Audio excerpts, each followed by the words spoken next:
Hello दोस्तों, स्वागत है आप लोगों का अपने YouTube परिवार अरुण एकेडमी में। आज की क्लास में हम लोग पढ़ेंगे बाल विकास यानी कि सीडीपी, जो कई बार प्रीवियस ईयर एग्जामों में ट्रेंड किया हुआ प्रश्न है। जितने भी 2011 से 2024 तक अब तक जितनी परीक्षाओं में प्रश्न ट्रेंड किया हुआ है, इसका सब हम लोग निचोड़ करेंगे एक सीरीज के माध्यम से। आज की सेट 8वां है दोस्तों। अगर इससे पहले हमारा और क्लास नहीं देखे हैं तो प्लेलिस्ट में जाकर देख सकते हैं। बहुत ही शानदार तरीके से क्लास चल रही है। सिर्फ और सिर्फ प्रीवियस ईयर एग्जामों में जो पूछा हुआ प्रश्न है, जो ट्रेंड किया हुआ प्रश्न है, वही हम लेकर आए हैं। चलते हैं, देखते हैं पहला क्वेश्चन क्या कह रहा है। बच्चों के विकास की प्रक्रिया किस प्रकार की होती है? क्या एक समान और क्रमानुसार होती है, या एक समान और व्यवस्थित अव्यवस्थित होती है, या व्यक्तिगत व क्रमानुसार? बिल्कुल सत्य, ऑप्शन नंबर 3 हम लोग लॉक कर देंगे। व्यक्तिगत और क्रमानुसार होती है, क्योंकि बच्चों के विकास की प्रक्रिया का क्रम सामान्य से विशिष्ट की ओर होता है, और उनका विकास क्रम माँ के गर्भ से प्रारंभ होकर जीवन पर्यंत चलता रहता है। तो ऑप्शन नंबर हम लोग का 3 राइट आंसर हो जाएगा, व्यक्तिगत और क्रमानुसार। चलते हैं नेक्स्ट क्वेश्चन पे। देखिए नेक्स्ट क्वेश्चन क्या कह रहा है। आजकल सिद्धांत का क्रांतिक अवस्था के बजाय संवेदनशील अवधि का प्रयोग करते हैं, क्योंकि विकास की प्रकृति गतिशील है। बिल्कुल, विकास की प्रकृति कैसी होती है? तो विकास की प्रकृति गतिशील होती है। तो ऑप्शन नंबर 1 हम लोग का राइट आंसर हो जाएगा। देखिए, विकास केवल आनुवंशिकता पर निर्भर नहीं होती है, केवल आनुवंशिकता और केवल यहाँ पर्यावरण दिया है। विकास आनुवंशिकता और पर्यावरण दोनों पर निर्भर करती है, और विकास स्थिर और नियत नहीं होती है। तो ऑप्शन नंबर 1 हम लोग का राइट आंसर हो जाएगा, विकास की प्रकृति गतिशील होती है। क्योंकि जो क्रांतिक अवस्था है, ये क्रांतिक अवस्था किसी भी प्रदर्शन को अस्थायी रूप से बदल देती है, और जो वही संवेदनशील अवधि है, इसमें क्या होता है, सीमित समय के दौरान अनुभव अपना प्रभाव डालता है। तो ऑप्शन नंबर 1 हम लोग का राइट आंसर हो जाएगा, विकास की प्रकृति गतिशील है। दोस्तों, ये जितने भी हम क्वेश्चन लेकर आए हैं, सब के सब प्रीवियस ईयर एग्जामों में ट्रेंड किया हुआ प्रश्न है। अपने मन से एक भी प्रश्न लेकर हम नहीं आए हैं। देखिए तीसरा क्वेश्चन क्या कह रहा है। नरेश और मुकेश उम्र में लगभग बराबर है। क्या है? उम्र में लगभग बराबर है, लेकिन दोनों के संज्ञानात्मक व सामाजिक विकास में अंतर है। देखिए, नरेश और मुकेश उम्र में तो बराबर हैं, लेकिन दोनों के संज्ञानात्मक व सामाजिक विकास में क्या है, अंतर है। यह किस सिद्धांत के कारण है? क्या विकास का शीर्षगामी सिद्धांत, या विकास का समीप दूराभिमुख सिद्धांत, या व्यक्तिगत भिन्नताओं का सिद्धांत? बिल्कुल सत्य, ऑप्शन नंबर 3 हम लोग लॉक कर देंगे, व्यक्तिगत भिन्नताओं का सिद्धांत। दोस्तों, किन्हीं दो व्यक्तियों में कुछ न कुछ भिन्नताएं अवश्य मौजूद होती हैं। किन्हीं दो व्यक्तियों का व्यक्तित्व एवं उनकी अधिगम क्षमता एक जैसी नहीं होती है।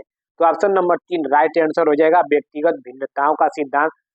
अपने शहर में या गांव में या अपने मोहल्ले में आप लोगों ने देखा होगा, कोई बालक 10 साल का, दो बालक 10 साल के हैं, लेकिन उन लोग का व्यक्तिगत भिन्नता अंतर समान नहीं होती है, अलग अलग होती है। किसी की विकास तेज होती है तो किसी की नम्न होती है। तो वही है व्यक्तिगत भिन्नताओं का सिद्धांत। ऑप्शन नंबर 3 हम लोग का राइट आंसर हो जाएगा। चलते हैं नेक्स्ट क्वेश्चन। देखिए नेक्स्ट क्वेश्चन क्या कह रहा है। कथन ए, बच्चों के विकासात्मक प्रतिमान की उपलब्धि में देरी के लिए सीधे आनुवंशिकता को जिम्मेदार ठहराया जा सकता है? बिल्कुल नहीं, यह गलत है। सीधे और सीधे आनुवंशिकता को नहीं, क्योंकि वातावरण पर भी निर्भर होता है। तर्क आर क्या, ये तो कथन गलत हो गया। तर्क आर क्या कह रहा है। पर्यावरणीय कारक विकास में कोई भूमिका नहीं निभाते हैं, पर्यावरण कारक ही विकास में मेन भूमिका निभाते हैं। यानी कि तर्क भी हमारा क्या हो गया, गलत हो गया। यानी कि ए और आर दोनों गलत हो गए। तो ऑप्शन नंबर 4 हम लोग का राइट आंसर हो जाएगा, क्योंकि इसके लिए वातावरणीय गतिविधियां भी मुख्य रूप से जिम्मेदार होती हैं। वही विकास में पर्यावरणीय कारक की अहम भूमिका होती है। इससे मानव के शारीरिक एवं मानसिक संरचना पर विशेष प्रभाव पड़ता है। चलते हैं नेक्स्ट क्वेश्चन। देखिए बच्चों का समाजीकरण, क्या बच्चों का समाजीकरण कैसा होता है, वह हम लोग जानेंगे। क्या एक सरल और रैखिक प्रक्रिया होती है, या एक व्यवस्थित और सुव्यवस्थित प्रक्रिया है, या एक जटिल और बहुआयामी प्रक्रिया है, या एक निश्चित और स्थिर प्रक्रिया है। तो ऑप्शन नंबर 3 हम लोग लॉक कर देंगे, एक जटिल और बहुआयामी प्रक्रिया है। चलते हैं नेक्स्ट क्वेश्चन पे दोस्तों। देखिए, संज्ञानात्मक विकास के किस चरण में बच्चे अनुमान लगाने व अमूर्त चिंतन करने के कौशल हासिल करते हैं? क्या संवेदीय चालक या पूर्व संक्रियात्मक या मूर्त संक्रियात्मक या औपचारिक संक्रियात्मक? तो देखिए, अमूर्त यहाँ पे आ गया, तो अमूर्त औपचारिक संक्रियात्मक को ही अमूर्त संक्रियात्मक अवस्था कहते हैं। तो ऑप्शन नंबर 4 हम लोग लॉक कर देंगे, औपचारिक संक्रियात्मक अवस्था में। औपचारिक संक्रियात्मक चरण को अमूर्त संक्रियात्मक अवस्था भी कहा जाता है। जीन पियाजे ने संज्ञानात्मक की 4 अवस्था, कितनी 4 अवस्थाओं का वर्णन किया है। जो पहली अवस्था संवेदीय गामक अवस्था, जिसे इंद्रिय जनित गामक अवस्था कहते हैं, जो 0 से 2 वर्ष होता है। और दूसरी अवस्था पूर्व संक्रियात्मक अवस्था, जो 2 से 7 वर्ष होता है। और तीसरी अवस्था मूर्त संक्रियात्मक अवस्था, जो 7 से 11 वर्ष होती है। और चौथी अवस्था अमूर्त या औपचारिक संक्रियात्मक, जो 11 से अधिक होती है। आई होप दोस्तों आप लोग को ये वीडियो अच्छा लगा हो, तो चैनल को लाइक, सब्सक्राइब, शेयर, कमेंट कर दीजिए, जिससे हमें मोटिवेट मिलता रहे।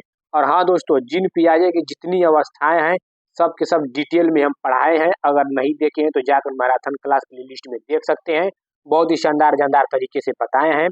चलते हैं नेक्स्ट क्वेश्चन पे। देखिए, नेक्स्ट क्वेश्चन क्या कह रहा है।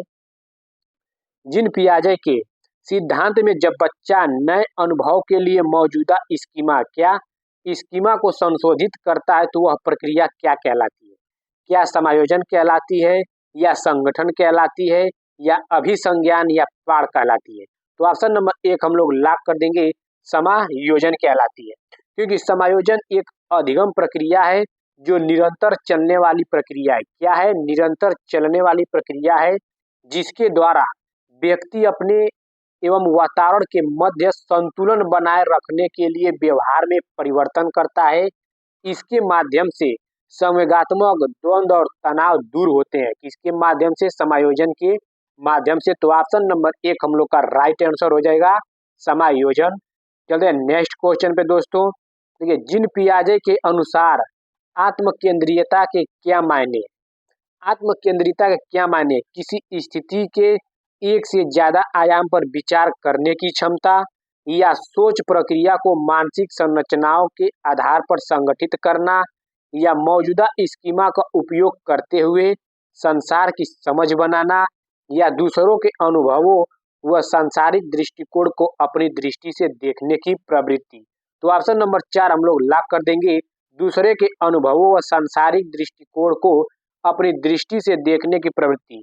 क्योंकि जो आत्मकेंद्रियता है, ये संज्ञानात्मक विकास की दूसरी अवस्था अर्थात पूर्व संक्रियात्मक अवस्था, जिसे 2 से 7 वर्ष होती है, के दौरान बच्चों में उत्पन्न होती है।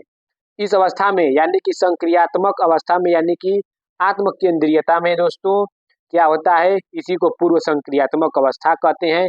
इसमें बच्चों में भावना बलवती होती है, जो सभी घटनाओं का केंद्र बिंदु स्वयं मानते हैं।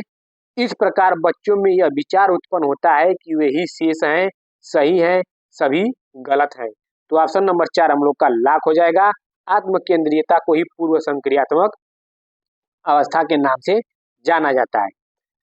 नेक्स्ट क्वेश्चन क्या कह रहा है, देखिए, लेव वाइगोत्स्की के अनुसार देश का संज्ञानात्मक विकास में महत्वपूर्ण योगदान है, अनुबंधन या पुनर्बलन, सांस्कृतिक परिवेश या स्कीमा। देखिए, लेव वाइगोत्स्की के अनुसार, लेव वाइगोत्स्की हम देखिए वीडियो प्लेलिस्ट बहुत अच्छी तरह से लेव वाइगोत्स्की के बारे में भी बताए हैं। यही बताएं कि लेव वाइगोत्स्की का कहना है कि बच्चे समाज और संस्कृति के साथ अंतःक्रिया करके सीखते हैं। तो ऑप्शन नंबर 3 हम लोग का लॉक हो जाएगा, सांस्कृतिक परिवेश का संज्ञानात्मक विकास में महत्वपूर्ण भूमिका होती है। क्योंकि इस सिद्धांत के अनुसार, किसके? सामाजिक सांस्कृतिक सिद्धांत के अनुसार व्यक्ति के विकास में भाषा और संस्कृति दोनों का महत्वपूर्ण योगदान होता है। अनुबंधन किसका है? तो पावलोव का है। पुनर्बलन किसका है? तो स्किनर का है। और स्कीमा जीन पियाजे से संबंधित है। तो ऑप्शन नंबर 3 हम लोग लॉक कर देंगे, सांस्कृतिक परिवेश। चलते हैं नेक्स्ट क्वेश्चन, देखिए क्या कह रहा है। लेव वाइगोत्स्की के सिद्धांतों पर आधारित कक्षा में किसको महत्व दिया गया है? हम क्या बताए हैं कि समाज और संस्कृति के ज्यादा महत्व दिए हैं लेवाइगोस्की। तो देखिए, तो सहयोगात्मक सीखने को यानी कि सहयोग किसके साथ करेंगे, यानी कि आप किसी के साथ ही तो करेंगे। तो ऑप्शन नंबर 2 हमारा लॉक हो जाएगा, सहयोगात्मक सीखने को।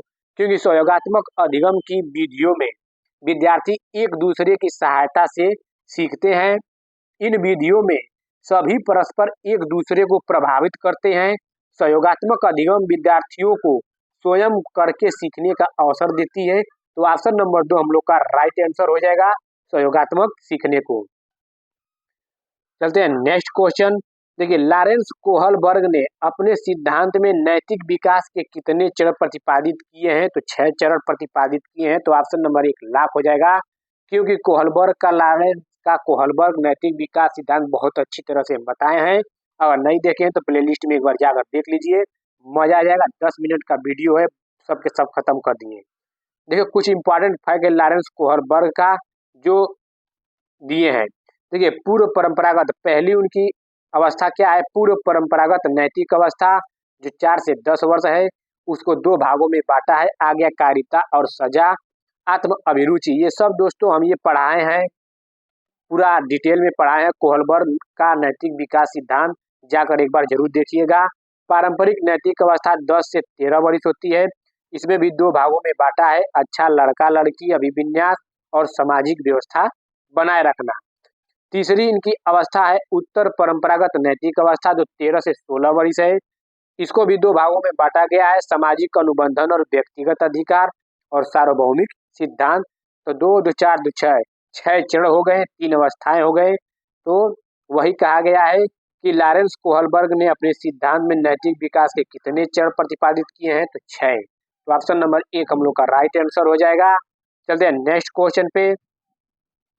देखिए, कोहलबर्ग के नैतिक विकास के किस चरण में व्यक्तियों का मानना है कि सामाजिक व्यवस्था को बनाए रखने के लिए निश्चित नियमों का पालन किया जाना चाहिए? क्या निश्चित नियमों का पालन किया जाना चाहिए? यांत्रिक सापेक्षता अभिविन्यास, या सजा और आज्ञाकारिता अभिविन्यास, या कानून और व्यवस्था अभिविन्यास? बिल्कुल राइट आंसर 3 हम लोग लॉक कर देंगे, कानून और व्यवस्था अभिविन्यास। कोहलबर्ग के नैतिक विकास सिद्धांत में बहुत डिटेल से हम अच्छे तरह से बताए हैं। एक बार आप लोग से रिक्वेस्ट है, जाकर वो वीडियो देख लीजिएगा, ज्यादा समय नहीं है, 10 मिनट का है मात्र। चलते हैं नेक्स्ट क्वेश्चन। हावर्ड गार्डनर के सिद्धांत के अनुसार नर्तकियों, धावकों और अभिनेताओं के पास कौन सी बुद्धि अधिक होती है? तो इन सबके पास शारीरिक गति संवेदनात्मक बुद्धि अधिक होती है। तो ऑप्शन नंबर 3 हम लोग का लॉक हो जाएगा, शारीरिक गति संवेदनात्मक बुद्धि। चलते हैं नेक्स्ट क्वेश्चन पे। हावर्ड गार्डनर पे भी दोस्तों बहुत जल्द आ रही है वीडियो, पूरा डिटेल में बहुत ही शानदार तरीके से लेकर आएंगे। ये प्रीवियस ईयर एग्जामों में जितने भी एग्जाम में ट्रेंड किया ऑपरेशन है, सब के सब हम लोग 2011 से 2024 तक सब कर लेंगे। देखिए, 14वां क्वेश्चन क्या कह रहा है? यह शिक्षा कक्षा में लड़कों के लिए एक शिक्षण की टिप्पणी पुरुष बनो और लड़कियों की तरह व्यवहार मत करो किसको बढ़ावा देगी? क्या जेंडर समानता या जेंडर रूढ़िबद्धता? बिल्कुल सत्य, जेंडर रूढ़िबद्धता को बढ़ावा दे रहा है, क्योंकि जेंडर रूढ़िबद्धता वह प्रक्रिया है जिसमें जेंडर या लैंगिक के आधार पर किसी के साथ भेदभावपूर्ण व्यवहार किया जाता है। तो ऑप्शन नंबर 2 यहाँ पे राइट आंसर हो जाएगा। चलते हैं नेक्स्ट क्वेश्चन। देखिए, बच्चों के आकलन के बारे में निम्नलिखित में से कौन सा कथन सही है? कौन सा कथन सही है बच्चों के आकलन के बारे में? क्या मूल्यांकन का प्राथमिक उद्देश्य तुलना है? क्या आप तुलना करेंगे? ऐसे ही गलत हो जाएगा। आकलन का प्राथमिक उद्देश्य चिंता और भय उत्पन्न करना। देखिए, भय उत्पन्न कभी भी नहीं करना है। मूल्यांकन विभिन्न साधनों का उपयोग करके किए, बिल्कुल सत्य, ऑप्शन नंबर 3 हम लोग का राइट आंसर हो जाएगा।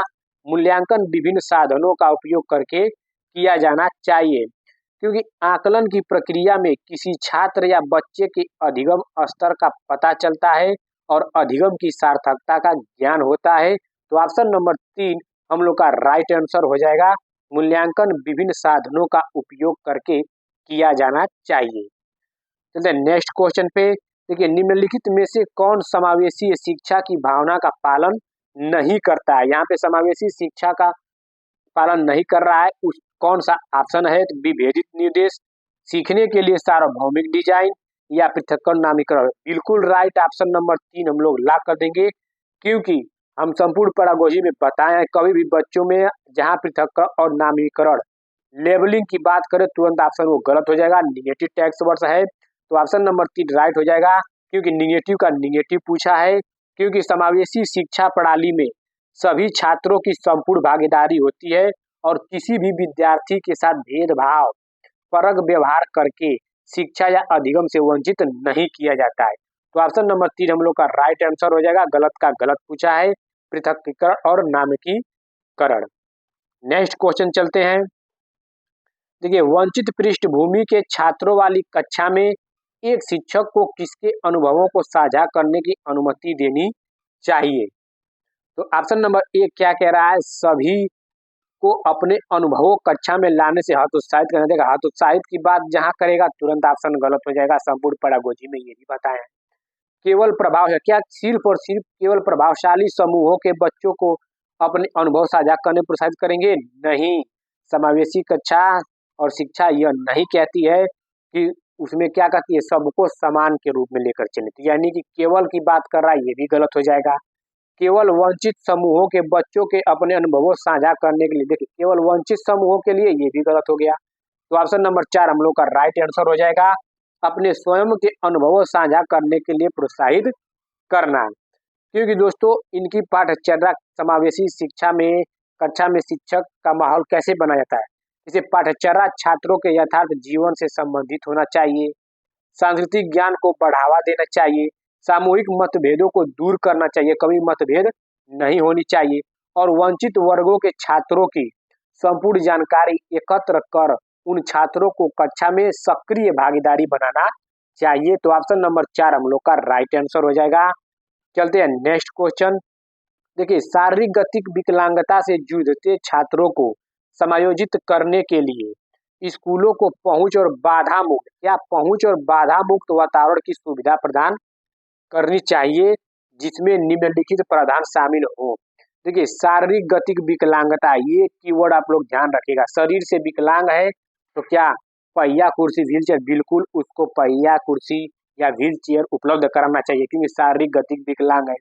वॉकर देनी चाहिए, बिल्कुल वो भी सत्य है। हैंड रेल के साथ रैंप, ये भी सत्य है। उभरे टाइल, देखिए उभरे टाइल्स यहाँ पे कोई मतलब नहीं है। ब्रेल प्रणाली भी यहाँ पे कोई मतलब नहीं है, क्योंकि वो दृष्टिबाधित थोड़ी ना है, वो तो शारीरिक गतिक विकलांग है। तो शारीरिक गतिक विकलांग से हम लोग खोजेंगे तो ए बी सी सत्य हो जाएगा। तो A B C option number 1 में है, तो A B C right answer पहला हम लोग लॉक कर देंगे। चलते हैं नेक्स्ट क्वेश्चन दोस्तों। देखिए, निम्नलिखित में से कौन सी विशेषताएं अधिगम अक्षमता से जूझने वाले छात्रों की विशिष्ट पहचान है? अक्षमता से जूझने वाले, पढ़ने में शब्दों या पंक्तियों को छोड़ देते हैं, वर्तनी में गलती करते हैं, बिल्कुल यही हमारा लॉक हो जाएगा। यही होते हैं कि अधिगम अक्षमता से जूझने वाले छात्र सीखने की प्रक्रिया को समुचित तरीके से ग्रहण नहीं कर पाते हैं। अधिगम अक्षमता से जूझने वाले छात्रों की पहचान के लिए बुद्धि परीक्षण किया जाना चाहिए। तो ऑप्शन नंबर 1 हम लोग का राइट आंसर हो जाएगा, पढ़ने में शब्दों या पंक्तियों को छोड़ देते हैं और वर्तनी में गलती करते हैं। चलिए नेक्स्ट क्वेश्चन।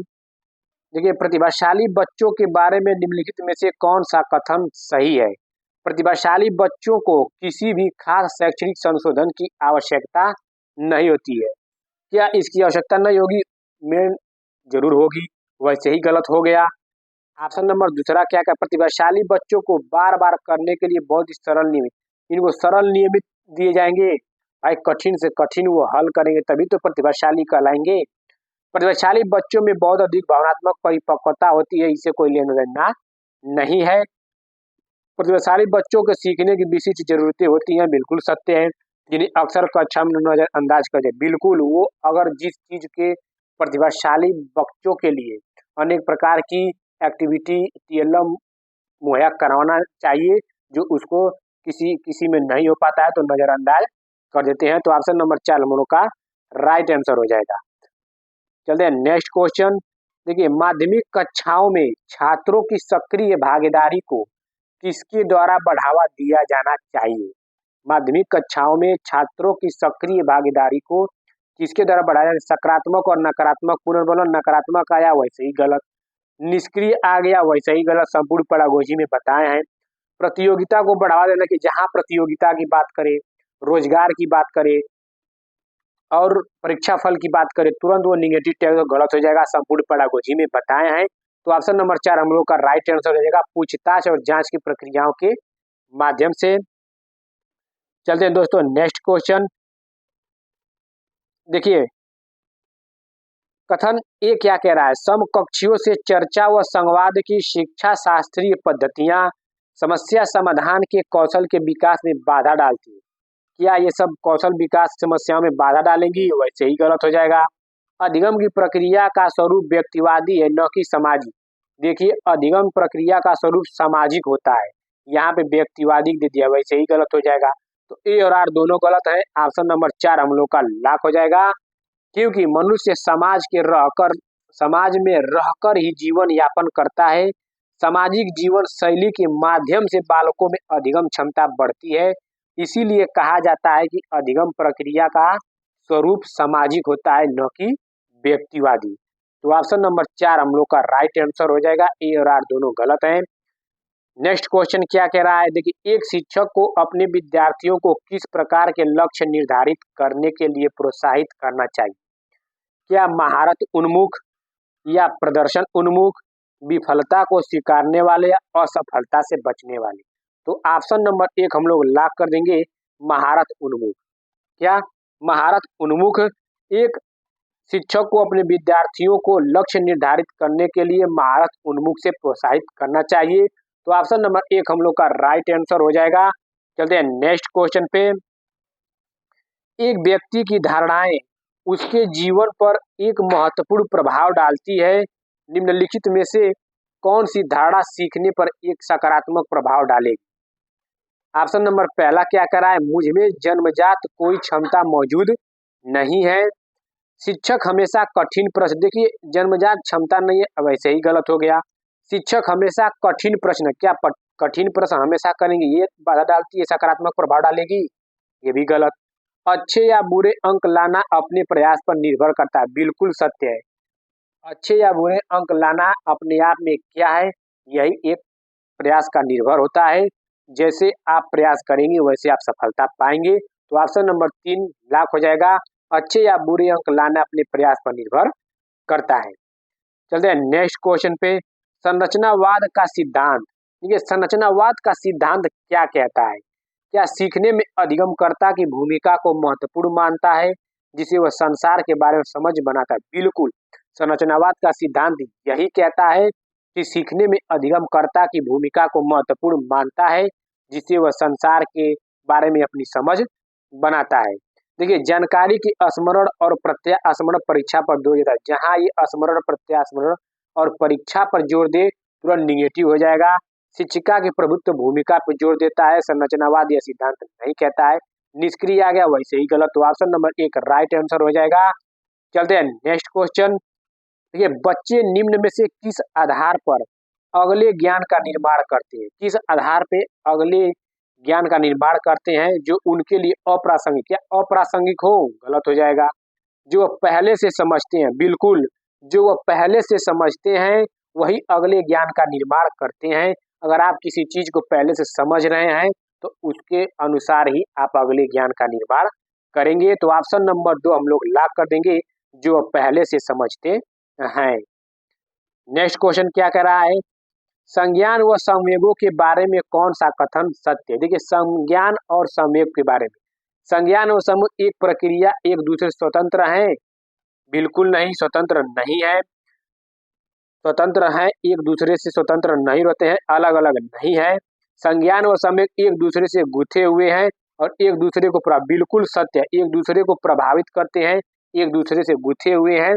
क्योंकि संज्ञान और संवेग परस्पर संबंध और एक दूसरे को प्रभावित करते हैं और ये प्रक्रियात्मक रूप से अंतः संबंधित है तथा संवेग स्मृतियों को याद रखने में क्या होती है, सहायक होती है। तो ऑप्शन नंबर 2 हम लोग का राइट आंसर हो जाएगा।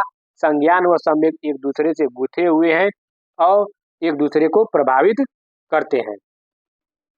नेक्स्ट क्वेश्चन क्या कह रहा है? किन शैक्षिक परिणामों द्वारा छात्रों में सार्थक अधिगम को प्रोत्साहित नहीं किया जा सकता है। देखिए यहाँ पे प्रोत्साहित नहीं किया जा सकता है, तो अन्वेषण और प्रयोग ये तो पॉजिटिव हो गया, तो सत्य हो गया। हमारा निगेटिव का निगेटिव पूछा है। अधिसंज्ञानात्मक कौशल का विकास पॉजिटिव है, चर्चा और बहस पॉजिटिव है, लेकिन निष्क्रिय सुनने कौशल निगेटिव है, तो हमें निगेटिव का निगेटिव पूछा है, तो यही ऑप्शन हम लोग लॉक कर देंगे, क्योंकि गलत का गलत पूछा है। चलिए नेक्स्ट क्वेश्चन पे, विद्यार्थियों द्वारा निर्मित भ्रांतियों से निपटने के लिए रचनात्मक दृष्टिकोण क्या सुझाव देता है? देखिए रचनात्मक दृष्टिकोण क्या सुझाव देता है? उन्हें अनदेखा करना चाहिए, ये सुझाव देता है। वैसे ही निगेटिव गलत हो जाएगा। उन्हें निष्क्रिय रटने के लिए बहुत सी सारी विषय वस्तु देनी चाहिए, निष्क्रिय रटने के लिए, ऐसे ही गलत हो गया। जहां रटन की बात करें तुरंत वो ऑप्शन गलत हो जाएगा। संपूर्ण पेडागोजी में सब बताए हैं।